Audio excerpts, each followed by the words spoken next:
Alrighty, on to week 109 of World War II, September 26th, 1941. Free from the Nazi occupation. But for how long can it last? What is he talking about? I'm trying to think of which nation. I don't know what nation he could be. Let's dive in. Wait, they want to what?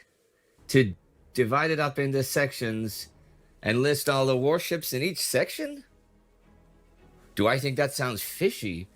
Nah, I mean, come on, what could possibly be suspicious about that, huh? All right, bye. In the last 2 years, Adolf Hitler has sent his armies racing across Europe, taking ever more territory as nation after nation falls. But this week, something new happens. This week, a new nation emerges. What? What's the nation? I'm Indy Nidell. This is World War II.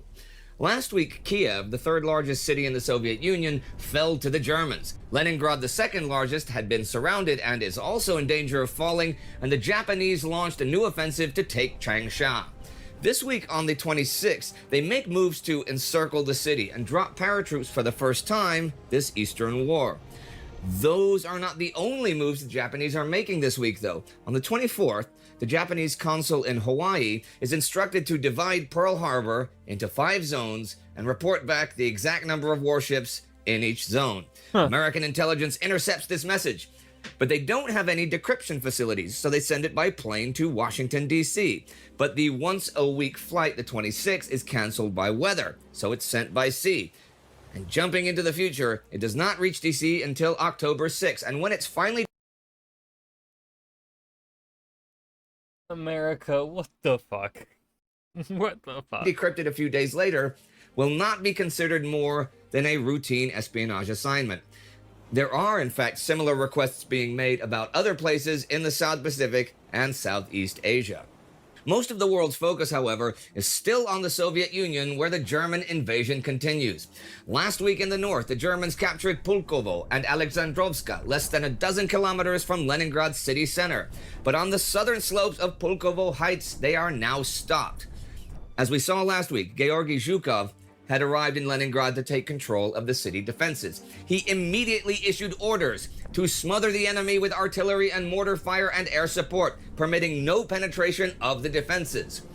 By now, this has had an effect. Erich Hübner's panzers have not breached the Leningrad defenses. The Finns to the north of the city have stopped putting on pressure from that side, and despite the German attacks killing or wounding some 4,000 people a day in the city and starting fire after fire, Leningrad will hold for now, since most of the panzers are to be diverted for Operation Typhoon, the coming drive on Moscow. Sporadic fighting will continue into next week, but the Soviet defense here has convinced Army Group North Commander Wilhelm von Lieb that he can go no further. On the 24th, he reports that the situation has worsened to the point where he can no longer continue offensive operations and has no choice but to now play defense. Hitler does not accept this. In fact, a directive from the 22nd reads, "The Fuhrer has decided to erase the city of Petersburg from the face of the earth. I have no interest in the further existence of this large city after the defeat of Soviet Russia." As for Typhoon, Hitler's orders for that operation back on the 6th call for the destruction of the forces blocking the Moscow road in the limited time which remains available before the onset of the winter weather. But you know, the German army that is to do this is not the same army that crossed the border June 22nd. This army has a strength of 500,000 men fewer, thanks to casualties and illness. Now, this is not much at all compared to Soviet losses, but it and logistical issues have seriously affected German morale. In fact, the 98th Infantry Division's diary has this to say about its 650-kilometer march after being diverted from Kiev towards Moscow. The modern general service carts with their rubber tires and ball-bearing mounted wheels had long since broken up under the stress of the appalling tracks and been replaced by Russian farm carts. Good quality German horses foundered daily through exhaustion and poor food. Equipment, including many tons of the divisional reserve of ammunition, had to be abandoned at the roadside for lack of transport to carry it. Gradually, the most simple necessities of life disappeared.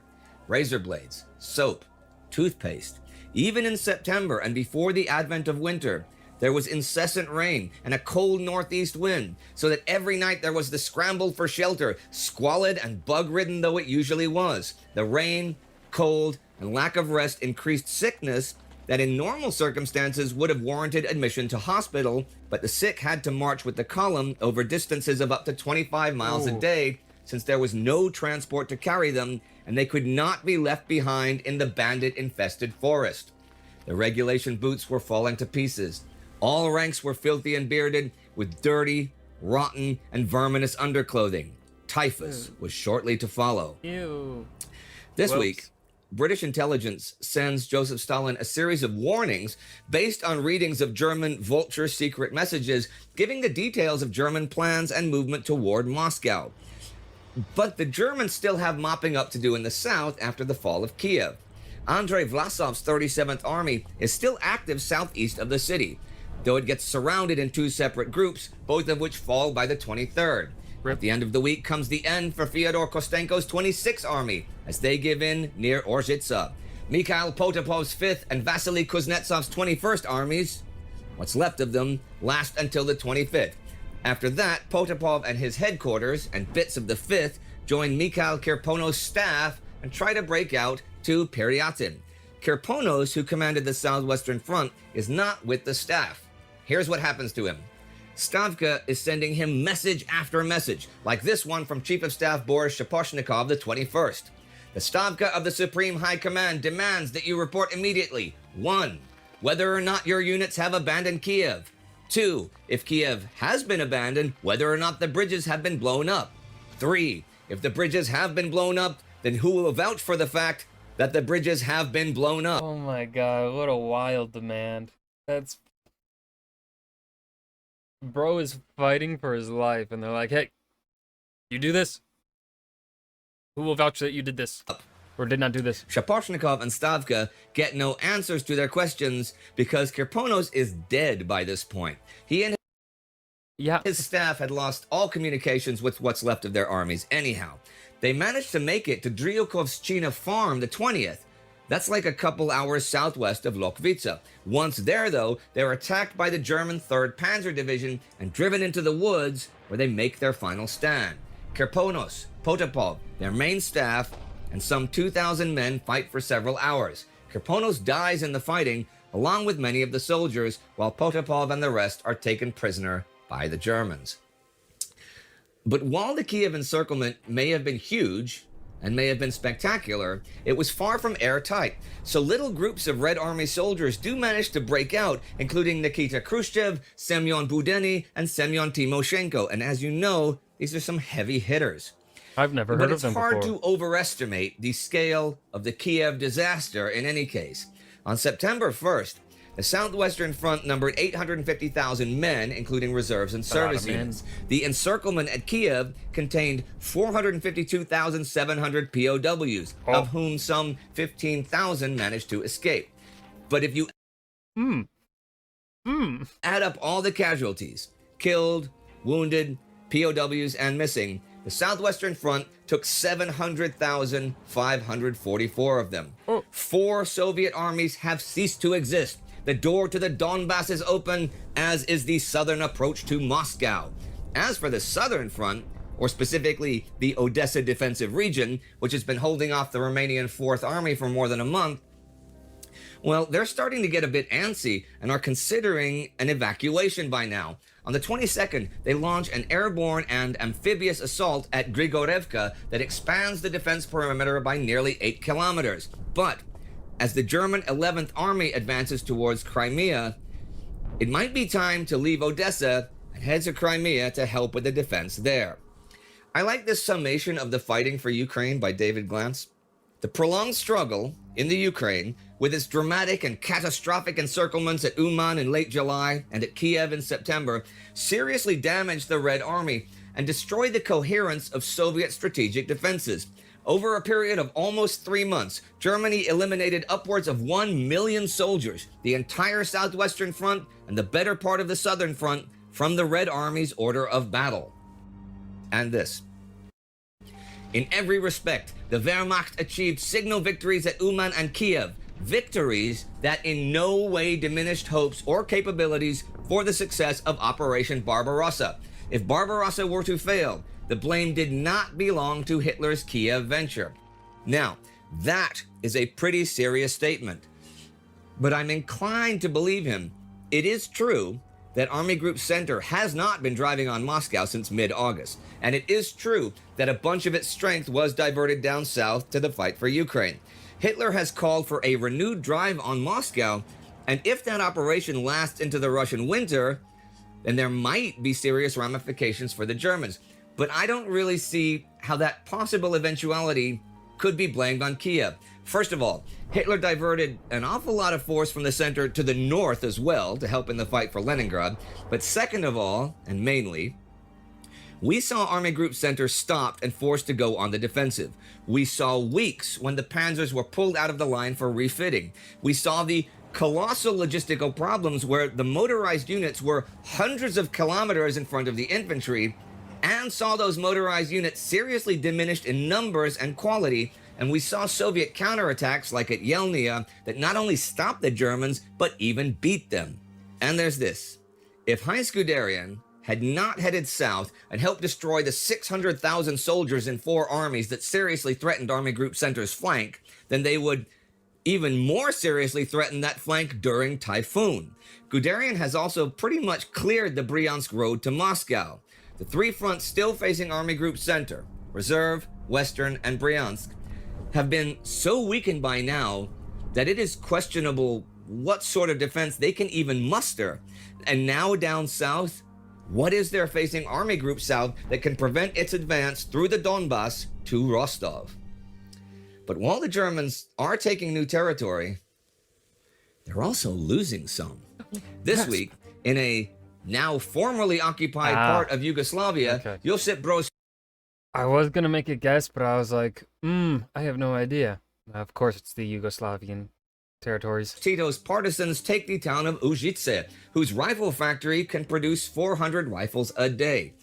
Actually, this week sees the beginning of the Republic of Užice. This is the first territory to be liberated from German conquest. Yeah. Yugoslavia fell a few months ago, but the underground... It's only been a few months.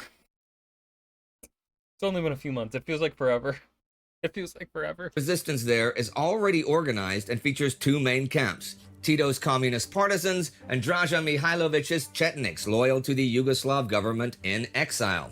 On the 21st, Franz Böhme, German commander there, pulls out from Užice under resistance pressure. And on the 24th, the Republic begins. I say that with air quotes because it's an unusual entity. It does not have a strict or permanent border because its dimensions ebb and flow with the movements of its people and its enemies. But it's roughly 19,000 square kilometers, and there are around 1 million people living there. Since there are 2 different powers, there is dual authority and dual army command, though the partisans contribute more militarily. They are in Užice, and the Chetniks headquartered in Požega. You will see a lot more about this and how it all went down in a special episode about the Republic of Užice.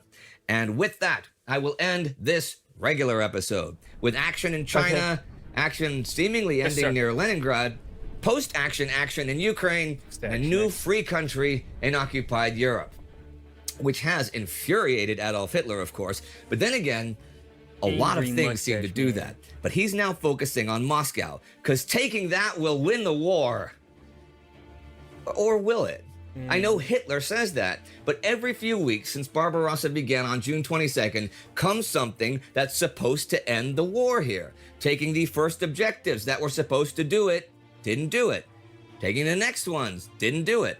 Taking prisoners in the millions, hasn't done it. Stalin has withdrawn his armament factories to way beyond Moscow by this time anyway. He's producing tons of new tanks and planes, and he's got a lot of land and people and soldiers beyond Moscow. Will Hitler taking Moscow end the fight? I don't know. And there's still a long way to Moscow. And that was week 109, December 26th, 1941. Yeah, this was just another usual episode. Nothing really to comment on. Oh, on to week 110.